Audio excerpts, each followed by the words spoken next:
My name is Lauren. I'm 34 years old. Last Christmas, my mother looked my 8-year-old son in the eyes and told him he couldn't have dessert because only family gets to eat. She said this at her annual Christmas party, in front of 40 relatives, while my son watched his cousins eat cookies and pie. My son, Ethan, is my biological child. But he's also mixed race. His father, my ex-husband, is black. And apparently, that was enough for my mother to decide he wasn't real family. I didn't make a scene at that party. I didn't yell. I took my son's hand, grabbed my coat, and walked out quietly while everyone pretended not to notice what had just happened. But I didn't leave empty-handed. I took something with me that night. Something that would make my mother understand exactly what only family really meant. I took the family. And I left her with nothing. 3 weeks after that Christmas party, my mother called me crying. Not because she missed me or felt guilty about what she'd said to my son. She called because she'd just received the group text I'd sent to every single family member who'd been at that party. The text included a photo of Ethan's face when she told him he wasn't family. A photo one of my cousins had taken and sent to me afterward, horrified by what she'd witnessed. It also included a message. This is what only family looks like to my mother. If you're okay with an 8-year-old child being excluded from dessert because of his race, then you're welcome to continue attending her parties. If you're not okay with it, you're invited to our Christmas celebration instead. Same day, same time, different house. 32 people responded to that text. 32 out of 40. All 32 said they'd be coming to my house instead. Lauren, you're destroying this family, my mother sobbed into the phone. You're turning everyone against me over a misunderstanding. It wasn't a misunderstanding, Mom. You told my child he wasn't family because of the color of his skin. I didn't mean it like that. I just meant there wasn't enough dessert for everyone. There were 12 pieces of pie left. I counted them. You're being dramatic. You're making this into something it's not. No, Mom. You made it into exactly what it is. And now everyone knows.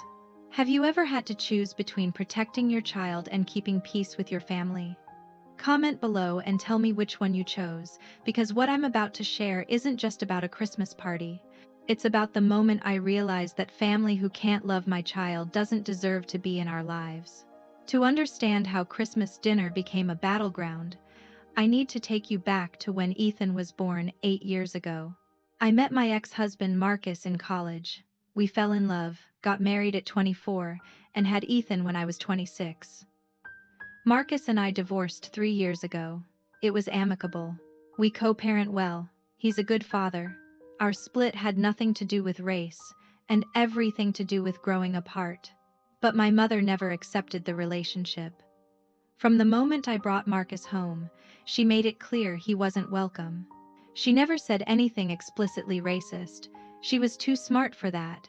Instead, it was constant microaggressions, comments about cultural differences, questions about whether I'd thought this through, suggestions that I was limiting my options. When we got engaged, she cried. Not happy tears. She told my father, loud enough for me to hear, "She's making a huge mistake. This won't end well." When we got married, she wore black to the wedding. "It's slimming," she said when people asked. When I got pregnant, she asked if I was sure I wanted to bring a mixed child into this world. Those were her exact words. A mixed child, not a grandchild, not her grandchild. When Ethan was born, beautiful and perfect and healthy, she held him for exactly 30 seconds before handing him back. "He's very tan," she said. I told myself she'd come around. That once she got to know Ethan, she'd fall in love with him like everyone else did. That her prejudice would melt away in the face of an adorable baby. It didn't. For 8 years, I watched my mother treat Ethan differently than my sister's children. My sister Jennifer has 3 kids, all white like her husband. And my mother dotes on them. She babysits them every Friday. She's never offered to babysit Ethan once. She buys them expensive birthday gifts. Ethan gets a card with $20. She has their school photos framed all over her house. There's not a single photo of Ethan displayed anywhere. At family gatherings, she remembers their favorite foods. She forgets to ask about Ethan's allergies. For 8 years I made excuses. Grandma's busy, Grandma's getting older, Grandma loves you, she just shows it differently. But Ethan was getting old enough to notice. Old enough to ask questions. Why does Grandma hug Aiden but not me? Why does Grandma have Sophia's drawing on her fridge but not mine? Why does Grandma always sit next to Lucas, but never next to me? I didn't have good answers. Because the truth was too ugly to say out loud. Then came last Christmas, my mother's annual Christmas party, a tradition she's hosted for 30 years. 40 family members crammed into her house, food, gifts, dessert, chaos. Ethan was excited. He'd made Grandma a card at school. He'd picked out a present for her with his allowance. He wore his nicest clothes. We arrived at 2 in the afternoon. The party was already in full swing. My sister's kids ran up to Grandma immediately. She hugged them, exclaimed over their outfits, gave them candy canes. Ethan walked up to her with his card. "Merry Christmas, Grandma." She took the card without opening it. "Thank you, Ethan. Go play." That was it. No hug. No acknowledgement of the present he was holding.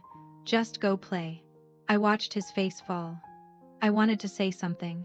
But Ethan just nodded and walked away to find his cousins. The afternoon was typical. Chaos, food, presents. Ethan seemed fine. He played with his cousins. He ate dinner. He laughed. Then came dessert time. My mother had made her famous apple pie. 12 pies, plus cookies, brownies, and fudge. She's known for her desserts. It's a whole thing. She started serving dessert to the kids first, like always. My sister's 3 kids got pie and cookies. My cousin's 2 kids got pie and brownies. Another cousin's child got pie and fudge. Ethan stood in line, waiting his turn. I was in the kitchen helping clean up, but I could see him through the doorway. When he got to the front of the line, my mother looked at him and said, "Sorry, sweetie, we're all out." Ethan looked at the counter. There were clearly pies left. At least 4 whole pies. "But Grandma, there's pie right there. That's for the adults." "But Aiden got pie, and he's a kid." My mother's voice got sharp. "Aiden is family. Family gets first choice at dessert." I heard it from the kitchen. So did everyone else. The room went silent. Ethan's face crumpled. "But I'm family too. I'm your grandson." My mother didn't look at him. She just started cutting pie for my father. "Only real family gets to eat at my house. Now go sit down." I walked into that dining room so fast I don't even remember moving. "Ethan, get your coat." My mother looked up. "Lauren, don't be dramatic. He can have dessert later." "No, he can't. Because we're leaving. Right now." "You're going to make a scene over dessert? It's just pie." "It's not about the pie. It's about you telling my son he's not real family." "I didn't say that." "Yes, you did. Everyone here heard you." I looked around the room. 40 people. Not one person met my eyes. They all suddenly found their plates very interesting. "Ethan, coat. Now." He grabbed his coat, tears streaming down his face. I took his hand. My mother blocked the doorway. "If you walk out of here, you're being ungrateful. I hosted this entire party. I cooked all day, and you're going to throw a tantrum because your son didn't get pie?" "My son didn't get pie because you don't consider him real family, and if he's not real family, then neither am I." "Merry Christmas, Mom." I pushed past her and walked out. "In the car," Ethan cried. "Not just about the pie. About everything." 8 years of different treatment finally making sense. Grandma doesn't love me like she loves Aiden and Sophia and Lucas, does she? I could have lied. I could have made another excuse. Instead, I told him the truth. Grandma has a problem. It's not about you, it's about her. She treats you differently because of how you look, and that's wrong. It's not your fault. It's her fault. Is it because I'm brown? My heart broke. Yes, baby. It's because you're brown. And that's her problem, not yours. Will she ever love me? I don't know. But I know I love you. And Daddy loves you. And lots of people love you. And anyone who can't love you doesn't deserve to be in your life. When we got home, I took a photo of Ethan's tear-stained face. Not to exploit him. To remember this moment. To remember why what I was about to do mattered. Then I opened my family group chat. Every cousin, aunt, uncle, and family member who'd been at that party was in this chat. I typed out a message. Attach the photo. Hit send.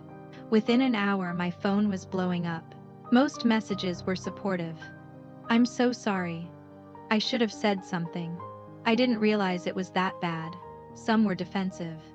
"You're overreacting. She didn't mean it. This is private family business." I didn't respond to any of them. Instead, I sent a second message. "I'm hosting Christmas at my house this year. Same day as Mom's party, same time. If you believe my son is family, you're welcome. If you don't, stay at Mom's." It's that simple. Then I started planning. The morning after I sent that group text, I woke up to 87 unread messages. I made coffee, sat at my kitchen table, and read every single one. The supportive messages came mostly from my younger cousins, the ones who'd grown up seeing how my mother treated Ethan differently. They'd noticed. They'd just never said anything. "I'm coming to your Christmas. What can I bring?" I should have said something at the party. "I'm sorry I didn't. I'll be there. Count us in." My kids have been asking why Grandma doesn't like Ethan. I don't know what to tell them anymore. The defensive messages came from the older generation. My mother's sisters, her close friends who'd been at the party. "You're tearing this family apart over a misunderstanding. Your mother didn't mean it the way you're making it sound. Children don't need dessert anyway. This is ridiculous." That last one was from my Aunt Carol. I deleted her from my contact list immediately. And then there was my sister Jennifer's message. Short, cold. "I can't believe you'd do this to Mom. She's devastated. I'm staying at her party. Don't expect me at yours." I read that message 3 times. My sister. The one who'd watched our mother exclude my son for 8 years. The one who'd benefited from our mother's favoritism. The one whose children got pie while mine got told he wasn't real family. She was choosing our mother. I deleted her message and kept reading. By noon, I had a count. 32 people confirmed they'd come to my Christmas party. 8 people said they'd stay at my mother's party, including Jennifer and her family. That meant my mother's annual 40-person Christmas celebration was about to become an 8-person dinner. Her sisters, Jennifer's family, 2 family friends who were too old to understand what the fight was really about. I should have felt guilty. I should have felt like I was destroying something precious. Instead, I felt free. I called my ex-husband Marcus. "I need your help planning a Christmas party." "What kind of party?" "The kind that proves to our son that he's loved by people who matter." He was at my house within an hour. We sat at the kitchen table with a notepad and started planning. "How many people?" he asked. 32 confirmed. Maybe a few more. "That's bigger than your mom's usual party." That's the point. We planned everything. Food, decorations, activities for the kids. I wanted this party to be everything my mother's parties pretended to be. Warm, welcoming, full of actual love instead of performance. Marcus suggested we make it a potluck. Everyone brings something. Makes it feel like community. Perfect. And Marcus? Can you make your famous mac and cheese? Ethan loves it. Of course. What else does he want? We asked Ethan what kind of party he wanted. He thought about it seriously, then said, "Can we have a dessert table? With lots of pie? And can everyone get pie, not just some people?" I almost cried. "Yes, baby, everyone gets pie, as much as they want. Even the kids who aren't real family. There's no such thing as not real family at our party. Everyone who comes is real family." He smiled for the first time since Christmas. "Then I want chocolate pie, and apple pie, and cherry pie, and cookies, lots of cookies." You got it. Over the next 3 weeks, my phone was constant chaos. The family group chat became a war zone. My mother posted, "I'm heartbroken that my daughter is choosing to divide this family during the holidays. I've hosted Christmas for 30 years. I've given everything to this family. And this is how I'm repaid. My cousin Sarah responded, "You told an 8-year-old he wasn't real family because of his race. That's how you repaid Lauren for 8 years of patience." My Aunt Margaret, "Sarah, you don't understand the full context." Sarah, "I was there. I heard what she said." "We all heard it. Stop pretending you didn't." The group chat exploded, people taking sides, arguments about what was really said, accusations of overreaction, defenses of my mother's character. I watched it all happen and didn't say a single word. I didn't need to defend myself. The people who mattered already understood. My mother tried calling me 6 times. I didn't answer. She left voicemails. "Lauren, please. Let's talk about this like adults. I didn't mean what you think I meant. You're taking this all wrong. Call me back, please." I didn't call back. She sent a text. "If you cancel this competing party and come back to our family Christmas, I'll apologize to Ethan. I'll make this right. Just please stop dividing everyone." I read that text to Marcus. "She'll apologize if I cancel my party, not because she's sorry, because she wants her party back." What are you going to do? "I'm going to throw the best Christmas party these people have ever seen, and she can apologize to an empty house." 3 days before Christmas, my mother sent a mass email to the family. It was long, emotional, full of references to family traditions and holiday spirit and forgiveness. The subject line was, "A Mother's Plea for Unity."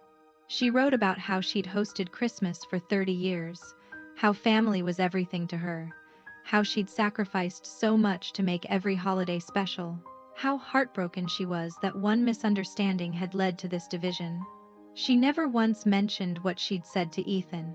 She never once used the word sorry. She never once acknowledged that she'd excluded a child from dessert because of his race. Instead, she positioned herself as the victim, the hurt mother, the woman whose daughter was destroying precious family traditions. The email ended with this: "I'm begging everyone to reconsider. Come to our family Christmas at my house, where it belongs. Let's not let one person's grudge destroy what we've built together." I waited to see how people would respond. 30 minutes later, my cousin David replied to all. "Margaret, you told Lauren's son he wasn't real family. That's not a misunderstanding. That's racism.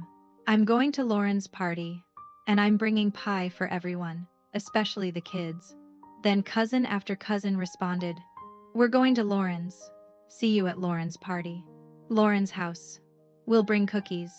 Out of the 32 people who'd confirmed for my party, not a single one changed their mind. My mother sent me one final text. "You've turned my whole family against me. I hope you're proud of yourself." I responded for the first time in 3 weeks. "I didn't turn them against you. You did that when you told my son he wasn't real family." "See you never, Mom." Then I blocked her number. 2 days before Christmas, I went grocery shopping for the party. As I was loading pies into my cart, chocolate, apple, cherry, and pecan, a woman approached me. It was one of my mother's best friends. She'd been at the Christmas party. She'd witnessed everything. She was one of the 8 people staying at my mother's party. "Lauren, can we talk?" I didn't want to, but I stopped. "What?" "I just want you to know. What you're doing is cruel. Your mother is devastated. She barely leaves her bedroom. She's not eating. She's completely broken over this." "Good," I said. The woman looked shocked. "How can you say that? She's your mother. And Ethan is her grandson." But that didn't stop her from telling him he wasn't real family because of the color of his skin. She didn't mean it like that. Stop. Just stop. I don't care how she meant it. I care how an 8-year-old heard it. I care that 40 people watched it happen and not one person said a word. Not you. Not anyone. You all just sat there and let my child be humiliated. We didn't want to make a scene. But you're fine with me making a scene now. You're fine with confronting me in a grocery store. But you couldn't say one word when my son was standing there crying because his grandmother excluded him from dessert." The woman's face flushed. "It was just pie." "It was never just pie. And if you can't see that, then I'm glad you're not coming to my party. I walked away with my cart full of pies. Pies that every child at my party would get to eat, including mine. On Christmas Eve, the day before both parties, I received an unexpected phone call. It was my father. My father had been silent through all of this. He'd been at the Christmas party. He'd watched his wife tell his grandson he wasn't real family. He'd watched me walk out. He'd received my group text. And he'd said absolutely nothing. Lauren. His voice was tired. I think we need to talk. Do we? Your mother is not doing well. That's not my problem, Dad. She's your mother. How can it not be your problem? I sat down on my couch. This conversation was going to be long. Did you call to guilt me into canceling my party? I called because I want to understand. Why are you doing this? Why are you punishing your mother so harshly over one comment? One comment? Dad, have you been paying attention for the last 8 years? I know your mother can be difficult. Difficult? She told Ethan he wasn't real family because he's black. How is that difficult? That's racist. Silence on the other end. Dad? Your mother isn't racist. She's just old-fashioned. Old-fashioned is preferring handwritten thank you notes. Racist is excluding a child from dessert because of his skin color. She grew up in a different time. And Ethan is growing up in this time, the time where his own grandmother makes him feel like he doesn't belong in his own family. Do you have any idea what that does to a kid? More silence. Then, quietly, I should have said something. I almost dropped the phone. What? At the party. When your mother said what she said. I should have said something. I should have stopped her. I should have defended Ethan. But I didn't. I didn't want to cause a scene in front of everyone. So you let your grandson be humiliated instead. I'm sorry, Lauren. I'm so sorry. I've been thinking about it every day since. The look on his face. I keep seeing it, and I hate myself for not doing anything. I felt tears building. Then why are you calling to defend her now? I'm not defending her. I'm asking you to forgive her. Not for her sake, for yours. Holding on to anger like this will eat you alive. I'm not angry, Dad. I'm protecting my son. There's a difference. By dividing the entire family, the family divided itself. I just gave people a choice. Come to a party where Ethan is loved and welcomed, or go to a party where his own grandmother doesn't consider him real family. 32 people chose him. That's not division. That's clarity. My father was quiet for a long moment. Then he asked, "Can I ask you something?" "What?" "Would it be okay if I came to your party instead?" I almost dropped the phone again. "What about Mom? Your sister will be there. Your aunts will be there. She won't be alone. But Ethan should have his grandfather there. And I should have been his grandfather 8 years ago. I'm sorry I wasn't." I was crying now. "You're really choosing my party?" "I'm choosing my grandson. I should have done it a long time ago." "Does Mom know?" "I'm telling her tonight. She's not going to take it well." "Dad, you don't have to do this." "Yes, I do. I've spent 8 years watching your mother treat that boy differently, and I said nothing. I told myself it wasn't my place to interfere. I told myself she'd come around. I was wrong. And I'm done being wrong." After we hung up, I sat on my couch and cried for 20 minutes. Relief, grief, validation, all of it hitting at once. Later that evening, my sister Jennifer called. She was furious. "Did you tell Dad not to come to Mom's party?" "No. That was his choice." "You turned our father against our mother. Do you have any idea what you've done to her?" "What I've done?" "Jennifer, Mom told my son he wasn't real family. And you're mad at me?" "She didn't mean it the way you took it." "Then how did she mean it? Explain it to me. Explain how only real family gets to eat can mean anything other than what it obviously meant." She was stressed. There were a lot of people. She wasn't thinking. She's been not thinking for 8 years. Every time she hugs your kids and ignores mine. Every time she puts their photos on her fridge and has none of Ethan's. Every time she babysits for you and never once offers to watch my son. None of that was stress. That was choice. You're being ridiculous. Making everything about race. Because it is about race, Jennifer. Your kids are white. My kid is black. That's the only difference. And mom treats them completely differently. If you can't see that, then you're just as bad as she is. How dare you? How dare I? How dare you? You've watched this happen for 8 years. You've benefited from it. Your kids get a grandmother who adores them, while my kid gets a grandmother who can barely look at him. And you never once said a word. You never once stood up for him. You never once told mom she was wrong. So don't call me and act like I'm the villain here. Jennifer's voice went cold. Fine. You want to know the truth? Mom and I talked. We decided that if you're going to keep being dramatic about this, we're going to make our own decision. What decision? We're writing you and Ethan out of the family. Officially. Mom's will, the family trust, everything. If you don't want to be part of this family, then you won't benefit from it either. I laughed. I actually laughed. You think I care about her money? Jennifer. I walked away from her house, her parties, her approval. You think I'm going to come crawling back for inheritance? You'll regret this. The only thing I regret is not doing it sooner. Enjoy your party, Jennifer. Enjoy being the only daughter. Maybe mom will finally put your photo in all 3 rooms instead of just 2. I hung up. That night, Ethan came into my room. Mama, is it bad that I'm excited for our party? Why would that be bad? Because Grandma's going to be sad. And I don't want to be happy about someone being sad. I pulled him into my lap. Grandma made a choice. She chose to hurt you. You're allowed to be excited about being somewhere you're loved. That's not mean. That's healthy. Will Grandpa be at our party? Yes. He's coming to our party.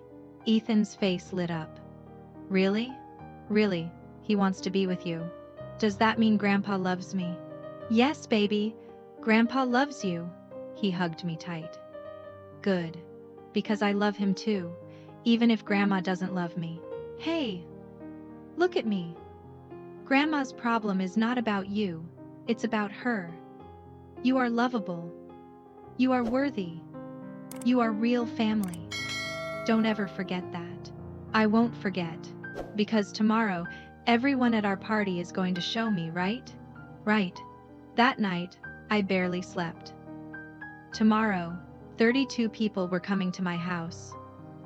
Tomorrow, my mother's 30-year tradition was being reduced to 8 people. Tomorrow, my son would see what real family looked like. Tomorrow, everything changed. Christmas morning arrived cold and clear. I woke up at 6 in the morning to start cooking. Marcus arrived at 7 to help. Ethan was so excited he couldn't sit still. When do people get here, Mama? Noon, baby. Same time as Grandma's party. I'd chosen the timing deliberately. Noon. The exact same time my mother always started her Christmas party. I wanted her to sit in her house at noon and know that 32 people had chosen to be somewhere else. By 10 in the morning, my house smelled like roast turkey, ham, Marcus's famous mac and cheese, and home. People started arriving early. My cousin Sarah showed up at 10:30 with 3 pies. I couldn't wait. I needed to escape the family group chat. Your Aunt Margaret is losing her mind. What's she saying? That you've destroyed Christmas, that you're selfish, that you're using Ethan as a pawn, the usual. And what are people saying back? That Margaret can stay at your mom's party if she likes racism so much. Sarah set the pies on my counter. Lauren, I need to apologize to you. For what? For not saying anything at the party. I was there. I heard what your mom said, and I just sat there like everyone else. I should have stood up for Ethan. I'm sorry. I hugged her. You're here now. That's what matters. By 11:30, my house was packed. People kept arriving. Everyone brought food, mountains of food, pies, cookies, casseroles, salads, rolls. My kitchen counter was completely covered. Ethan stood in the middle of it all, eyes wide. Mama, is all this food for our party? Yes, baby. And everyone gets to eat? Even me? Especially you. At 11:55, my father arrived. Alone. I met him at the door. Where's Mom? At her house. With your sister. She's not doing well. Did she ask you to come here and convince me to come back? No. She told me if I walked out that door, I was choosing you over her. I told her that's exactly what I was doing. I hugged my father for the first time in months. Thank you. He pulled back, tears in his eyes. Where's Ethan? Grandpa! Ethan came running from the kitchen. My father scooped him up. Hey buddy, Merry Christmas. You came to our party. Of course I did. This is where I belong. With you. I watched Ethan's face light up and I knew, absolutely knew, that I'd made the right choice. At noon exactly I gathered everyone in the living room. 34 people. 2 cousins had brought their partners at the last minute. I want to say something before we eat, I started. Thank you for being here. Thank you for choosing love over tradition. Thank you for showing my son what real family looks like. Everyone applauded. Ethan beamed. Now, there's a dessert table in the dining room. There are 8 pies. There are cookies, brownies, and fudge. And every single person here, especially every single child here, is invited to have as much as they want. Because at this party, everyone is real family. More applause. Some people were crying. We ate, we laughed, we played games. Marcus and I watched Ethan run around with his cousins, completely carefree for the first time in months. At 2 in the afternoon, my phone buzzed. A text from an unknown number. I almost didn't open it, but curiosity won. It was a photo. My mother's dining room. 8 people sitting at a table set for 40, empty chairs everywhere. My mother at the head of the table, looking small and lost. The text said, "Are you happy now? Look what you've done to her." It was from Jennifer. I showed the photo to Marcus. She thinks this is going to make me feel guilty. Does it? No. It makes me sad. Sad that she still doesn't understand. Sad that she thinks this is about me being cruel instead of about her being racist. Sad that she'd rather sit at a table with 8 people who enable her than apologize to the 34 people who are here. I deleted the photo and put my phone away. At 4 in the afternoon we gathered around the dessert table. Every child got pie. Chocolate, apple, cherry, pecan, cookies, brownies, fudge, everything. Ethan stood in front of the table with a plate piled high. Mama, is it really okay for me to have all this? Yes, baby. Take as much as you want. Even though I'm not. He stopped. Even though you're not what? Even though Grandma thinks I'm not real family? The room went quiet. Everyone heard it. I knelt down next to him. Ethan, look around this room. What do you see? He looked. 34 people, all watching him with love. I see people, he said. You see family. Real family. The kind that doesn't care about the color of your skin.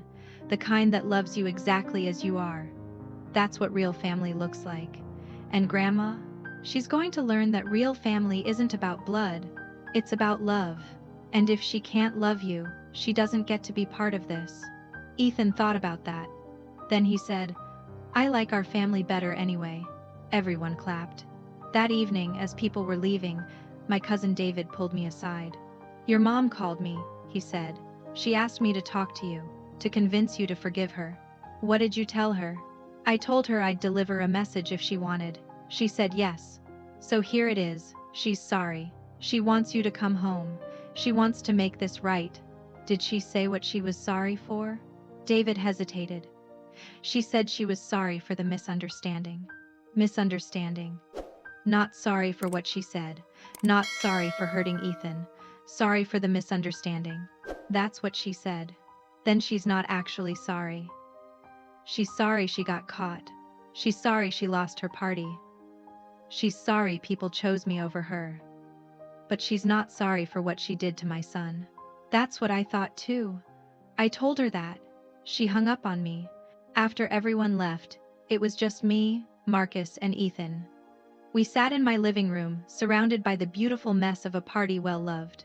Ethan was asleep on the couch, exhausted and happy, still holding a cookie.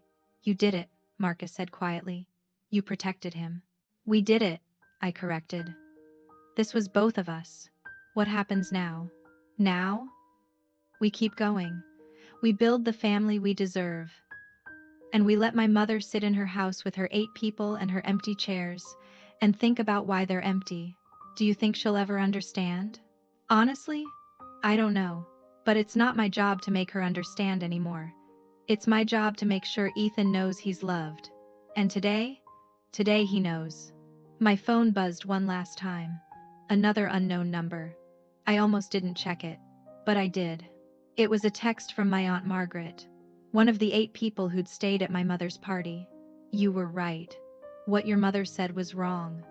I should have said something. I'm sorry I didn't. Can I come to your party next year? I smiled, showed Marcus. What are you going to say? I thought about it. Then I typed. Ethan and I will be here. You're welcome to join us, but only if you promise that everyone gets pie. She responded immediately. Everyone gets pie, I promise. I put my phone down and looked at my son, sleeping peacefully, surrounded by the aftermath of a party where he was loved, welcomed, and celebrated. Merry Christmas, baby, I whispered. Your real family. Always were, always will be. And in that moment, with my house full of love and my son finally at peace, I knew I'd made the right choice. Some traditions are worth breaking. Some families are worth walking away from. And some children are worth protecting, no matter what it costs. The week after Christmas, my mother launched a campaign to win back the family. It started with an apology letter. Not to me, not to Ethan, to everyone who'd attended my party. The letter was 3 pages long. It arrived by mail to all 32 people. Physical letters, handwritten, on her best stationery. My cousin Sarah forwarded me a photo of hers. Dear Sarah, I hope this letter finds you well. I've spent the week since Christmas in deep reflection about what transpired at my holiday gathering. I realize now that my words to young Ethan were poorly chosen and caused unintended hurt. I never meant to suggest he wasn't part of our family. I was overwhelmed by hosting responsibilities and spoke without thinking. I hope you can find it in your heart to forgive an old woman's mistake and return to our family traditions next year. With love, Margaret. I read it 3 times. Then I called Sarah. Did you read this? I asked. Yes. What do you think? I think it's calculated. She apologized to you, not to Ethan, not to me, to the people she wants back at her party. That's what I thought too. Also, poorly chosen words? She told an 8-year-old he wasn't real family. Those weren't poorly chosen. They were perfectly chosen to communicate exactly what she meant. Are you going to respond? I already did. I sent back a 1-line note. I'll return to family Christmas when Ethan receives a personal apology, not before. Over the next few days, I heard from others. Most had sent similar responses. A few had simply ignored the letter. But 3 people responded positively. My Aunt Carol and 2 of my mother's longtime friends. We're so glad you've seen the error of your ways. Of course we forgive you. See you next year. My mother took those 3 responses and ran with them. She posted on Facebook, overwhelmed by the love and forgiveness from my family this week. Proof that true family sticks together through misunderstandings. So grateful for those who understand that nobody's perfect, and we all deserve grace. Looking forward to rebuilding our traditions together. 37 comments. Most from people who hadn't been at either party and had no idea what actually happened. So proud of your strength, Margaret. Family is everything. So glad you're all reuniting. This is what real forgiveness looks like. My cousin David commented, Margaret, you still haven't apologized to Ethan, or to Lauren, or addressed what you actually said. My mother deleted his comment within minutes. Then she did something I didn't expect. She sent Ethan a gift. It arrived by mail. Wrapped in shiny paper with a card. Ethan opened it excitedly. Inside was a book about dinosaurs and a $50 bill. The card said, Dear Ethan, Grandma loves you very much. I'm sorry if my words hurt your feelings at Christmas. I hope you can forgive me. Love, Grandma. Ethan looked at me, confused. Does this mean Grandma loves me now? I read the card. If my words hurt your feelings. Not I'm sorry for what I said. Not I was wrong. If, as though it was Ethan's perception that was the problem, not her actions. Mama? Does it? I made a decision in that moment. I could let this gift buy her way back into Ethan's life, or I could protect him from a grandmother who apologized with conditions and caveats. Ethan, can I ask you something? When you think about Grandma, how do you feel? He thought about it. Sad. And scared. Scared of what? That I'll do something wrong and she'll get mad at me because I'm not. Because she doesn't think I'm real family. Do you want to see Grandma again? He shook his head. Not if she's going to look at me like that. Like she did at Christmas. Like she wishes I wasn't there. Then we don't have to see her. Not until she can look at you the way Grandpa does. The way everyone at our Christmas party did. With love. Real love. What do I do with the present? That's up to you. You can keep it. You can send it back. You can donate the book and save the money. Whatever feels right to you. He thought about it for a long time.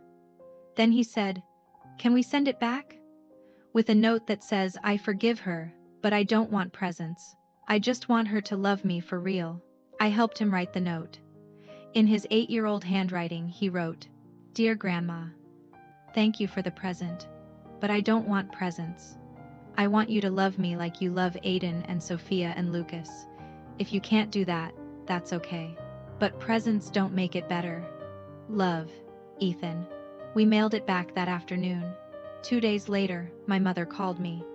I answered. She was crying. "How dare you make Ethan send that cruel note?" I didn't make him send anything. He wrote that himself. An 8-year-old doesn't write like that. You told him what to say. I helped him with spelling. The words were his. You're poisoning him against me. I'm protecting him from you. There's a difference. I sent him a gift. I apologized. What more do you want from me? I want you to mean it. You apologized if your words hurt his feelings, not for what you actually said. You sent a gift to make yourself feel better, not to actually repair what you broke. Ethan saw through it. Even at 8 years old, he knows the difference between real love and a $50 bill. I do love him. Then prove it. Apologize without conditions. Acknowledge what you said was racist. Explain why you said it. Promise to do better. And then actually do better. Not with presents, with actions. With consistency. With the same love you show Jennifer's children. I can't do that. Why not? Silence. Mom, why can't you love him the same way? More silence. Then quietly. Because he's not the same. There it was. Finally. The truth she'd been hiding behind misunderstandings and poor word choices for 8 years. "Thank you for finally being honest," I said. "Goodbye, Mom." I hung up. That night, I told Ethan what his grandmother had said. Not to hurt him, but because he deserved to know the truth. "Grandma said you're not the same as your cousins. Because of how you look. And she can't love you the same because of that." He nodded slowly. "I knew that already." "You did?" "Yeah. I've always known. I just didn't want it to be true." "I'm sorry, it is true." "It's okay, Mama. Grandpa loves me, and you love me, and Daddy loves me, and everyone at our Christmas party loved me. That's enough, right?" "That's more than enough, that's everything." He hugged me tight. "I don't need Grandma. I have everyone else." And just like that, my 8-year-old son was more emotionally mature than my 62-year-old mother. January brought more fractures. My sister Jennifer posted on Facebook. Some people would rather hold grudges than forgive. Some people would rather destroy family than admit they overreacted. So grateful for my mother who taught me the value of grace and forgiveness. 17 people liked it. Mostly her friends who didn't know the full story. But 32 people commented, the same 32 who'd been at my party. "Jennifer, your mother told an 8-year-old child he wasn't real family because of his race. That's not something that requires forgiveness. That's something that requires accountability. Grace doesn't mean accepting racism. It means doing better. Your mother hasn't done better." "Overreacted?" Lauren protected her child. That's not overreaction, that's parenting. Jennifer deleted the post after an hour. But screenshots lived forever. My cousin Sarah sent them to me. She's trying to rewrite history, Sarah said. She's trying to make your mom the victim. Let her. The people who matter know the truth. But the campaign continued. My mother started calling family members individually, trying to win them back one by one. She called my cousin Emma. Emma recorded the call and sent it to me. Emma, I need to ask you something. Do you really believe I'm racist? Me? The woman who raised you at family gatherings? Who made you cookies when you visited? Who loved you like my own? Margaret, I don't think you're wearing a white hood. But I think you have prejudices you won't examine.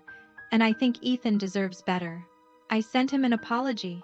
You sent him a conditional apology with a bribe attached. That's not the same thing. What do you want from me? I want you to say I was wrong to tell Ethan he wasn't real family because he's black. I have treated him differently than Jennifer's children because of his race. That was racist. I'm sorry. I will do better. That's it. Just say that. I can't say I'm racist when I'm not. Then I can't come to your parties. Because if you can't acknowledge the problem, you can't fix it. And I won't participate in a family that excludes a child. Fine. Don't come. See if I care. Emma sent me that recording with a message. She called me crying. Then she got angry when I didn't fall in line. She's not looking for reconciliation. She's looking for validation. Other family members reported similar calls. My mother was going down the list, trying to guilt, manipulate, or bargain her way back to a full Christmas party. She succeeded with a few. By mid-January, she'd recruited 11 people back to her side. The original 8 plus 3 more who decided that family unity was more important than taking sides. 11 versus 32. She took this as a victory. Posted on Facebook. So blessed to have family who understand that love means forgiveness. Can't wait for next year's celebrations with the people who really matter. My cousin David commented. Margaret, 32 people chose Ethan over you. You might want to reflect on what that means. She deleted the comment. Blocked David. Then she made a move I didn't see coming. She created a new family group chat. Without me. Without anyone who'd gone to my party. Just the 11 people on her side. She named it Real Family Christmas 2025. I only knew about it because my father was in the chat. He screenshot the messages and sent them to me. My mother had written, looking forward to planning next year's Real Family Christmas with people who understand what family means. No drama, no grudges. Just love and tradition. Who's helping me plan? Aunt Carol. I'll help. So excited to get back to normal. Jennifer. Can't wait. It'll be nice to have Christmas without all the tension. My father didn't respond in the chat. But he texted me privately. I'm leaving this group chat. Just wanted you to see what she's doing first. Thanks, Dad. How's Ethan? He's good. Really good, actually. He told me he doesn't need Grandma because he has everyone else. Smart kid. He gets it from you. He gets it from you, Lauren. You're doing the right thing. Don't let your mother make you doubt that. I didn't doubt it. But I was tired. Tired of the drama. Tired of the Facebook posts. Tired of my mother's campaign to paint herself as the victim. Then, something unexpected happened. My mother's own sister, my Aunt Patricia, called me. Patricia had been at my mother's Christmas party. She was one of the original 8. Lauren. I need to talk to you. Okay. I was wrong. I should have come to your party. I should have stood up for Ethan. I didn't because Margaret is my sister and I felt loyalty to her. But loyalty shouldn't mean accepting racism. And what she said to Ethan was racist. I almost dropped the phone. What changed your mind? I watched her on that family group chat. I watched her calling it Real Family Christmas, excluding you, excluding Ethan, creating this inner circle of people who agree with her. And I realized she's not trying to fix anything. She's trying to create an echo chamber where she never has to admit she was wrong. So, what are you going to do? I'm coming to your Christmas next year. If you'll have me. Aunt Patricia, You're welcome. But I need to know you understand why. I do. Ethan is family. Real family. The kind that doesn't have qualifications or conditions. And any Christmas that excludes him isn't a Christmas I want to attend. Within a week, 2 more of the original 11 defected. My mother's coalition was crumbling. She responded by doubling down. Posted on Facebook, "Some people will abandon you the moment you don't serve their agenda. But the true ones stick around." Grateful for my real family who understand loyalty. That post got 6 likes. All from people who hadn't been at either party. My cousin Sarah commented, "Loyalty to racism isn't loyalty, it's complicity." My mother blocked her too. By February, the family was firmly divided, 29 people on my side, the original 32 minus 3 who went back to my mother, plus Patricia and 2 others who switched. 9 people on my mother's side, 29 to 9. My mother had spent 30 years building a family tradition, and in 2 months, she'd lost it because she couldn't apologize to an 8-year-old boy. December came around again. Almost a year since that first Christmas party. I sent out invitations early. Same format as last year, Christmas at Lauren's. Everyone welcome, everyone gets pie. 43 people responded yes. The original 29 plus 14 more. Extended family, friends who'd heard the story, Ethan's classmates and their parents. Our chosen family, 43 people. My mother found out through the family grapevine. She called me for the first time in 10 months. "I heard you're having another party." "Yes." "You're really going to do this again? Divide the family for a second year?" "I'm not dividing anyone, Mom. I'm hosting Christmas. You're welcome to host your own. Like last year." "Lauren, please, can we talk about this like adults? Can we find some middle ground?" "What middle ground do you suggest?" What if we had one big family Christmas? At my house. Everyone invited, including Ethan. We can start over." Did Ethan get a real apology? Silence. "Mom? Did you apologize to Ethan? Without conditions? Without if?" I sent him that gift. That he sent back with a note explaining what he actually needs. "Have you done what he asked? Have you learned to love him like you love Jennifer's kids?" More silence. "That's what I thought. So no, we won't be coming to your house. But you're welcome to come to mine." "You know I can't do that." "Why not?" "Because it would mean admitting I was wrong." "Yes, it would. And you were wrong. You told my child he wasn't real family. You excluded him from dessert because of the color of his skin. You've treated him differently his entire life. Those are facts. And until you can admit them, we have nothing to talk about." "Fine. Have your party. I'll have mine. And we'll see who the real family chooses." "Mom, they already chose. Last year.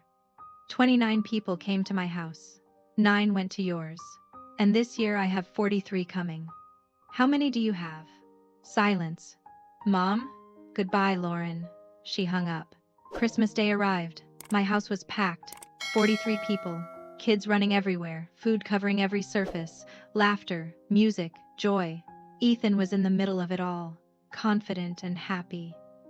A different child than the one who'd cried in my car a year ago asking if Grandma would ever love him.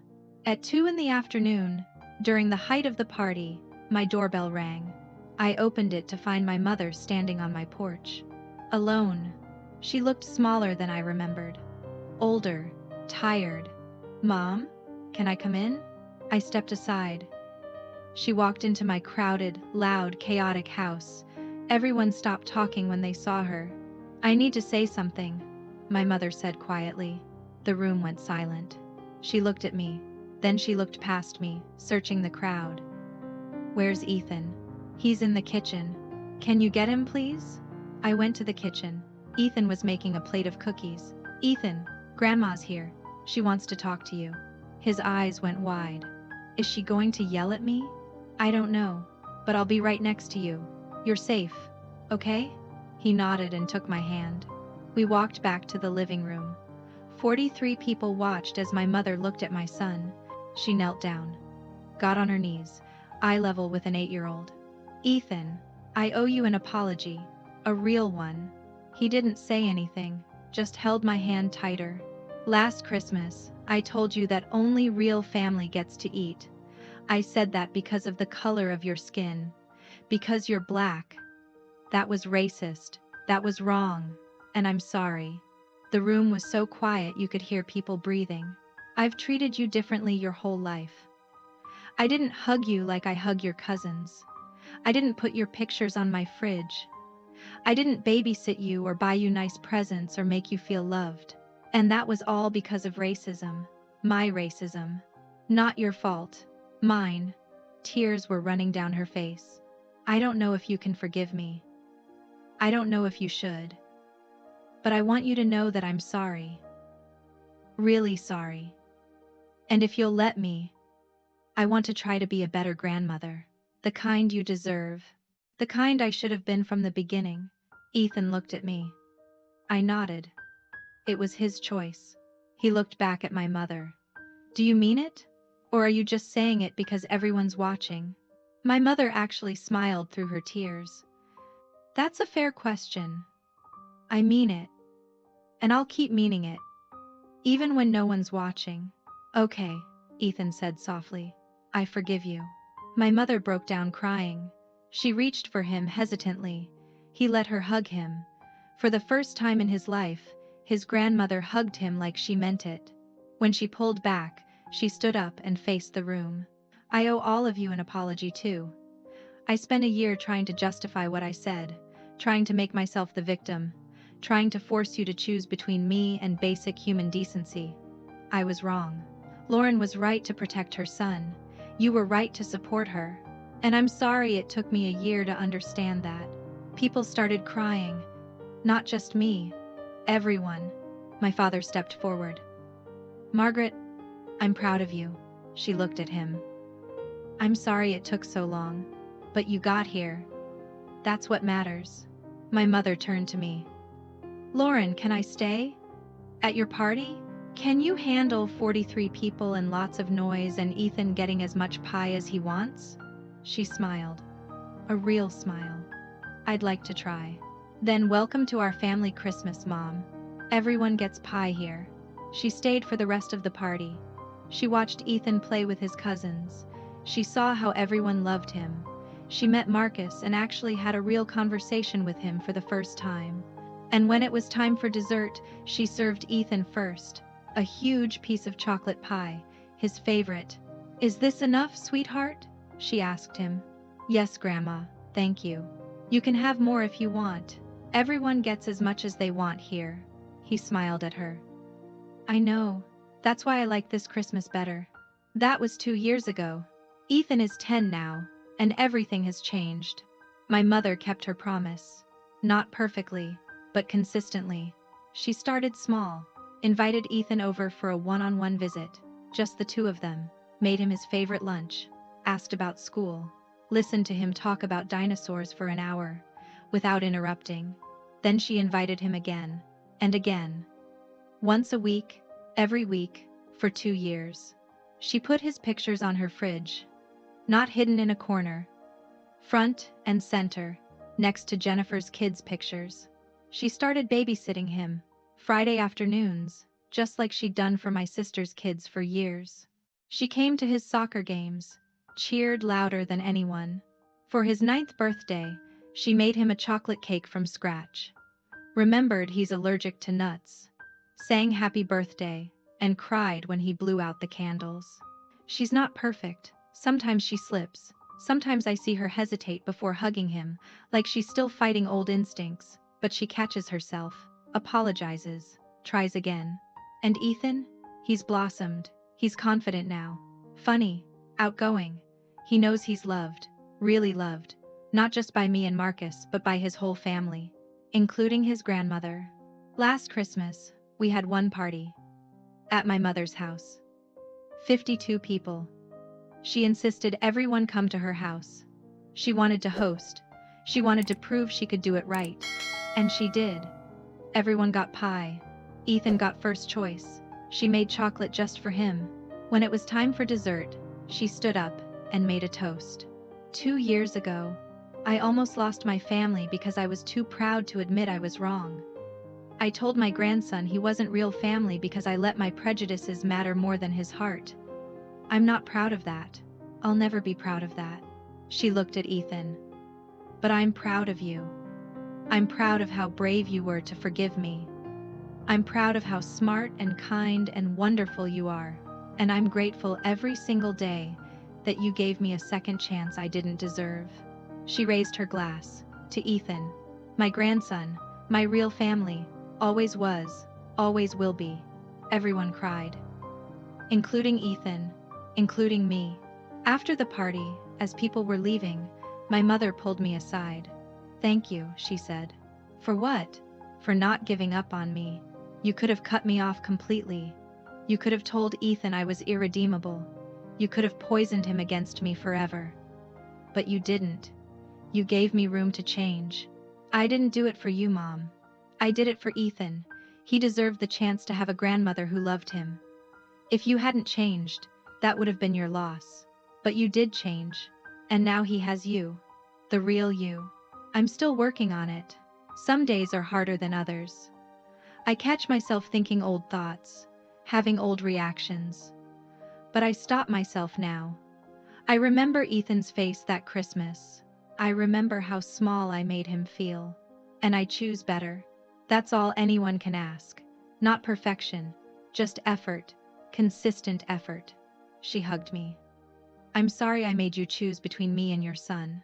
I'm not sorry. Because choosing him was the easiest choice I ever made. As for the family, we're closer than ever. Not all of us. Jennifer and I still don't talk. She never apologized for siding with Mom. Never acknowledged that she was wrong. We're civil at family gatherings, but we're not sisters anymore. Not really. But everyone else? The cousins who stood by me? We're family in a deeper way now. We're the family that chose each other. The family that stood up for what was right, even when it was hard. My father told me recently that he's proud of me. You drew a line. You said this is what's acceptable and this is what's not. And you didn't budge. Even when it would have been easier to give in. That takes courage. I wasn't trying to be courageous. I was trying to protect my kid. That's what courage is. Doing the hard thing because it's the right thing. Ethan asked me recently if I was glad I uninvited Grandma from that first Christmas. Yes, I told him. Because it taught her that excluding you has consequences. And it taught you that you're worth protecting. Did you know she'd change? Honestly? No. I hoped she would. But I was prepared for her not to. Because protecting you was more important than keeping the peace. What if she never changed? Then we'd still have our Christmas parties. We'd still have 43 people who love you. We'd still have a family. It would just be a different family than I grew up with. And that would have been okay. But you're glad she changed. I am. Because you deserve to have a grandmother who loves you. And now you do. He thought about that. I think I deserved it all along.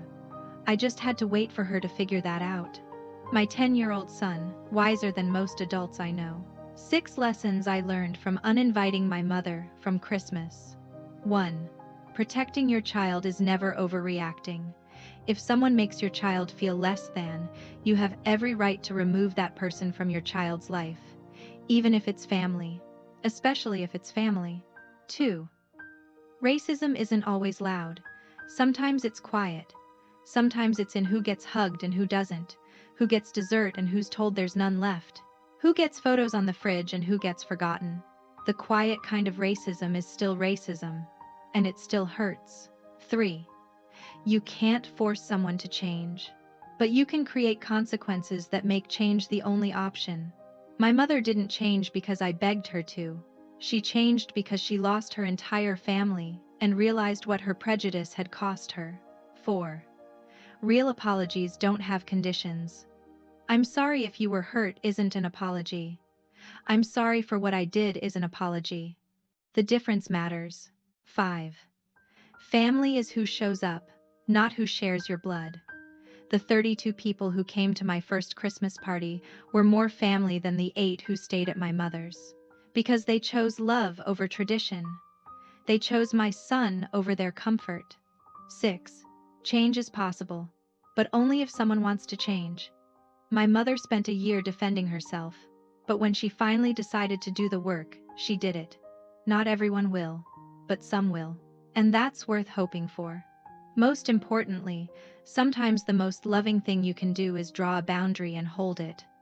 Not to punish, not to be cruel, but to protect the people who can't protect themselves.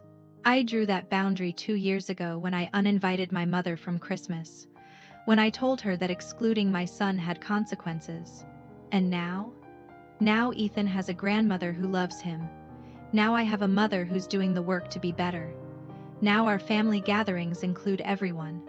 But it only happened because I was willing to lose it all to protect my son, and I'd do it again in a heartbeat. Because at the end of the day, the question isn't, how do I keep the peace? The question is, how do I protect my child? And once you know the answer to that question, everything else becomes clear. So let me ask you this. If your family had to choose between tradition and your child, what would they choose? And more importantly, what would you be willing to lose to make sure your child knows they're loved? Because that's what family is really about. Not who shows up to parties, but who shows up for your kids when it matters. Thank you for listening to my story. If you've ever had to choose between keeping peace and protecting someone you love, you're not alone. Sometimes the hardest choices are the most important ones. And sometimes, the family you build is better than the family you were born with. Merry Christmas to everyone who gets pie.